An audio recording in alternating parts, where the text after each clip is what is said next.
켈레나 작가의 수필집 아직은 여백으로 두고 싶다입니다. 네, 한 사람의 인생이 오롯이 담긴 책이죠. 이 책에서 몇 편의 글을 좀 뽑아봤는데요. 작가님이 평생에 걸쳐 쌓아 올린 그 삶의 지혜랄까요? 통찰을 함께 맛보려고 합니다. 이 책은 정말 작가라는 한 사람이 자기 일상을 얼마나 깊고 또 애정어린 시선으로 바라보는지를 보여주는 뭐랄까 하나의 증거 같아요. 증거요? 네, 나이 드는 것, 가족, 아니면 정말 사소한 살림살이 같은 평범한 소재들 속에서 작가님만이 건져 올릴 수 있는 보석 같은 문장들, 이게 가득하거든요.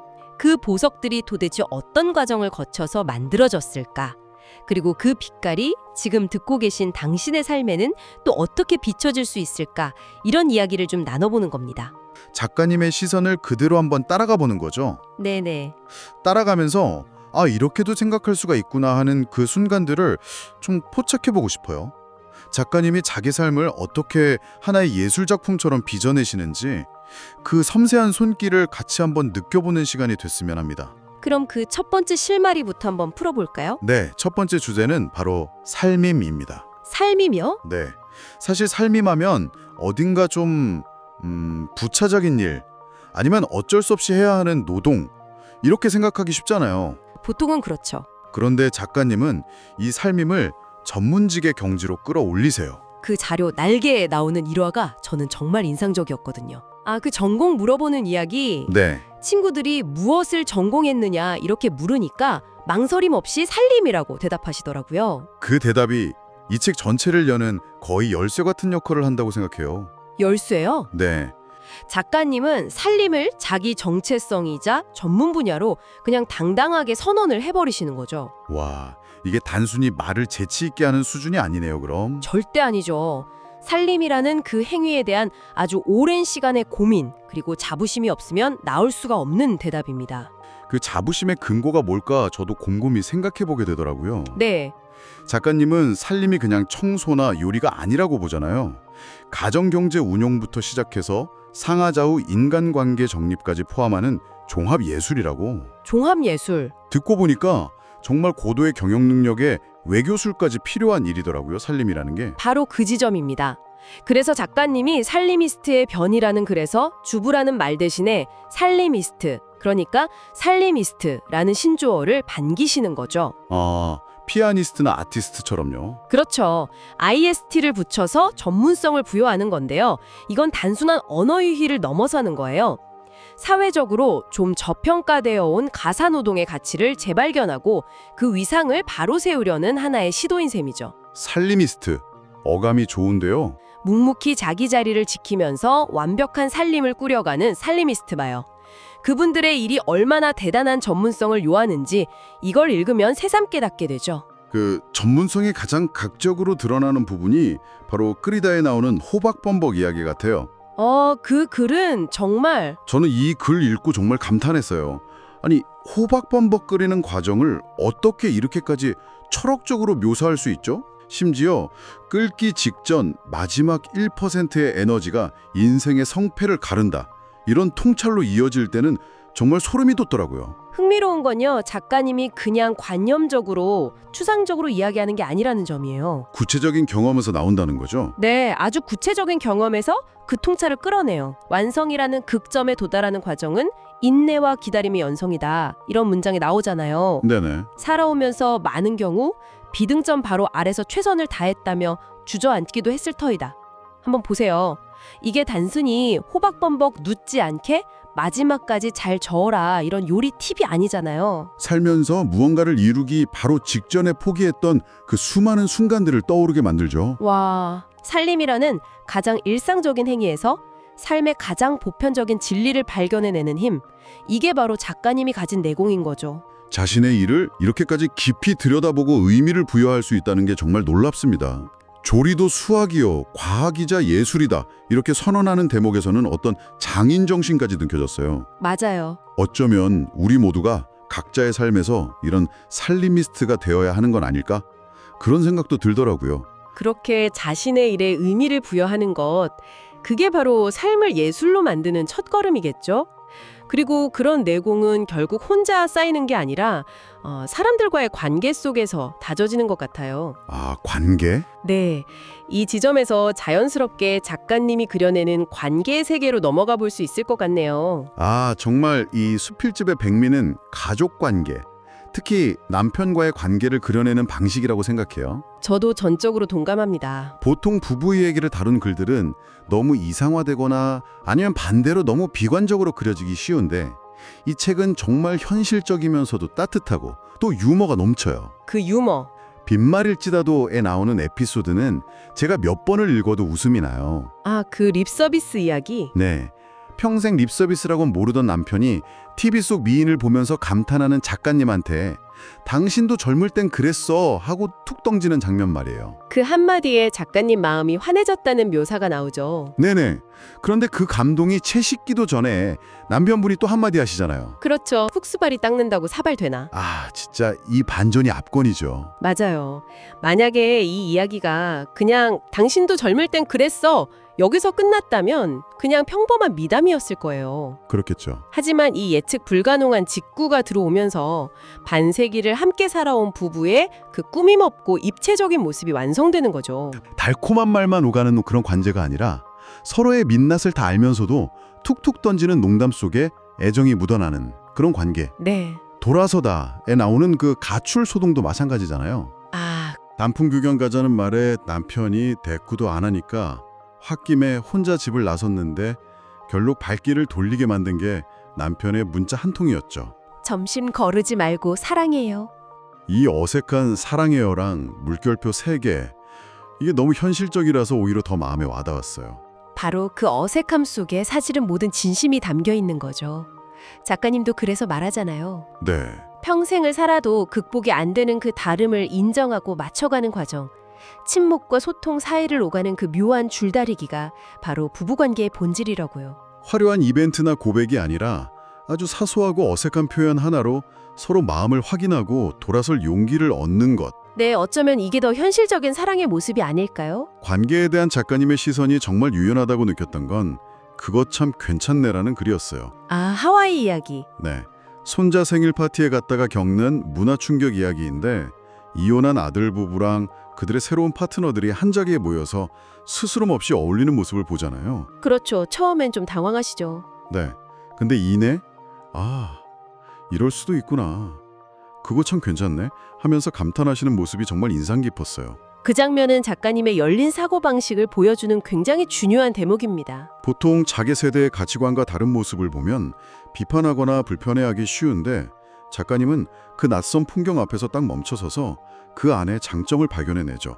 원수처럼 지내는 것보다 훨씬 인간적이고 합리적이다. 이렇게요. 이런 유연함이 있었기에 평생을 함께한 남편과의 그 다름도 끌어안을 수 있었던 거겠죠. 관계의 형태는 정해진 게 아니라 얼마든지 다양할 수 있다는 걸 받아들이는 모습. 어쩌면 나이가 들어갈수록 더 어려워지는 일인데 작가님은 그걸 해내고 계시네요. 이런 태도는 비단 가족관계뿐만 아니라 시간과 기억을 대하는 방식에서도 고스란히 드러나는 것 같아요. 맞습니다. 나이가 든다는 건 어쩔 수 없이 무언가를 잃어가는 과정이기도 하잖아요. 젊음, 건강, 그리고 기억까지도요. 그렇죠. 그런데 작가님은 그 상실의 과정마저도 자신만의 언어로 재해석해서 새로운 의미를 부여합니다. 그 정점에 있는 글이 바로 명화 한 점이라고 생각해요. 저도 그 글 읽으면서 마음이 정말 따뜻해졌어요. 어린 시절 방과 후에 아버지가 낡은 자전거로 마중 나왔던 기억. 네, 그 기억. 그 평범한 기억을 프랑스 화가 밀레의 만종 그림에 겹쳐서 나의 만종이라는 제목의 개인적인 명화로 마음속에 간직한다는 발상. 정말 아름답지 않나요? 아름다움을 넘어선 하나의 창조적인 행위죠. 창조적인 행위. 네, 기억은 시간이 지나면 흐릿해지고 왜곡되기 마련인데 작가님은 그 기억을 예술 작품이라는 틀 안에 담아서 영원히 변치 않는 것으로 박제해버립니다. 와, 아버지에 대한 그리움과 사랑이 이제는 그냥 희미한 추억이 아니라 언제든 꺼내볼 수 있는 한 폭의 그림이 된 거죠. 이 글을 읽다 보면 잊고 있던 내 인생의 소중한 장면들을 떠올리게 됩니다. 심지어 노화의 가장 부정적인 상징이라고 할 수 있는 것들마저도 긍정적으로 바꿔내는 힘이 있어요. 덤이라는 글에서는 간염으로 죽음의 문턱까지 갔던 경험을 이야기하면서 그때부터 남은 인생을 덤으로 여기게 됐다고 하시잖아요. 덤은 공으로 얻은 것이니 굳이 값어치를 하려고 셈하지 않아도 될성 부르다. 네, 그 구절에서 모든 걸 내려놓은 사람의 그 평화로움이 느껴졌어요. 죽음이라는 가장 큰 공포를 겪고 나니까 오히려 삶이 더 자유로워진 역설이죠. 삶의 끝을 직접 마주했던 사람만이 가질 수 있는 깊은 통찰입니다. 미음계로라는 글도 비슷한 맥락인 것 같아요. 네, 맞아요. 낭송 연습을 하다가 목소리가 낮아져서 미음계로 소리를 내라는 지적을 받은 정말 아주 사소한 일화에서 시작하잖아요. 네. 그런데 그걸 나이듦의 지혜랑 연결시키시죠. 그렇죠. 너무 높지도 낮지도 않은 격정적인 시기를 지나서 이제는 중용의 평화를 받아들이는 상태를 미음계에 비유하는 걸 보고 정말 감탄했어요. 아니, 어떻게 이런 일상적인 경험에서 이런 통찰을 끌어내실까요? 그게 바로 작가님이 세상을 보는 방식이기 때문이에요. 모든 현상에는 이면이 있고 모든 사건에는 의미가 있다고 믿는 거죠. 심지어 할망, 건망이 되다에서는 점점 심해지는 건망증조차 유머로 승화시키잖아요. 맞아요. 그 다람쥐 비유. 네, 도토리를 묻어두고는 자꾸 잊어버려서 의도치 않게 온 산에 나무를 심는 다람쥐에 자신을 비유하는 대목. 정말 기발했어요. 잊는다는 게 꼭 나쁜 것만은 아닐 수 있다. 오히려 새로운 숲을 만드는 과정일 수 있다. 바로 그 발상의 전환이죠. 기억은 명화가 되고 죽음의 위기는 덤이라는 선물이 되고 낮아진 목소리는 중용의 지혜가 되고 건망증은 숲을 만드는 미덕이 되네요. 시간의 흐름을 거스르려고 애쓰는 게 아니라 그 흐름 속에서 자신만의 아름다움을 계속해서 발견해내는 것. 이게 바로 작가님이 시간을 예술로 만드는 비결인 것 같습니다. 그리고 이 모든 철학은 결국 이 책의 제목이기도 한 여백이라는 하나의 키워드로 모이는 것 같아요. 아, 여백. 네. 작가님이 삶에서 무엇을 채우려고 하기보다 무엇을 비워두려고 했는지를 살펴보면 작가님의 인생관 전체를 조망할 수 있습니다. 아직은 여백으로 두고 싶다라는 제목의 글에서 그 의미가 가장 잘 드러나죠. 맞습니다. 왜 그 편한 침대를 마다하고 방 한 칸을 텅 비워두느냐? 이 질문에 대한 작가님의 대답이 참 오랫동안 마음에 남았어요. 어떤 대답이었죠? 그 공간이 단순히 비어있는 게 아니라 언제든 찾아올 손님을 위한 배려이자 다른 사람을 향해 열어놓은 마음의 공간이라는 설명이요. 작가님에게 여백은 없음이 아니라 무언가를 담기 위한 가능성의 공간인 셈입니다. 가능성의 공간? 네, 이건 미니멀리즘하고는 조금 다른 개념이에요.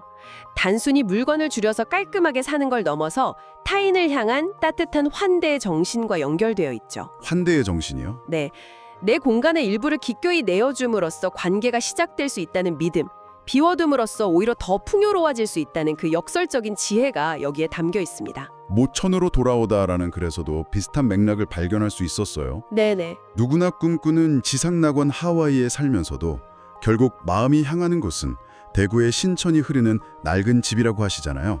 모든 것이 완벽하게 채워진 낙원보다 익숙하고 때로는 불편하기까지 한 나의 공간, 나의 모천으로 돌아가려는 마음, 이것도 결국 불필요한 것들을 비워내고 가장 본질적인 안식을 찾아가는 여백의 철학과 맞닿아 있는 것 같아요. 정확합니다.